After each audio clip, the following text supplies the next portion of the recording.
Friends, எங்கள் பாட்டி ஒரு பழமொழி சொல்லுவாங்க. என்ன தெரியுமா? மதியாதார் வாசலை மிதிக்காதேன்னு சொல்லுவாங்க ஃப்ரெண்ட்ஸ்.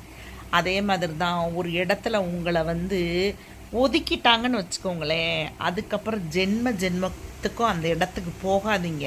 உங்களுக்கு மதிப்பு இருக்காது, மரியாதையும் இருக்காது. ஒன்று. இன்னொன்று உங்கள் தாய் தகப்பனாரவே கூப்பிடாம இப்போ உங்களை மட்டும் தனியாக கூப்பிட்டு நீ வந்துருன்னு சொல்கிறாங்க பாருங்களேன், சில சொந்தக்காரங்க விசேஷத்துக்கு. அந்த இடத்துக்கும் போகாதங்க. ஏன்னு கேட்குறீங்களா? உங்கள் தாய் தகப்பனாருக்கே மரியாதை கொடுக்க தெரியாத அவங்க உங்களுக்கு என்ன மரியாதை கொடுக்க போகிறாங்க?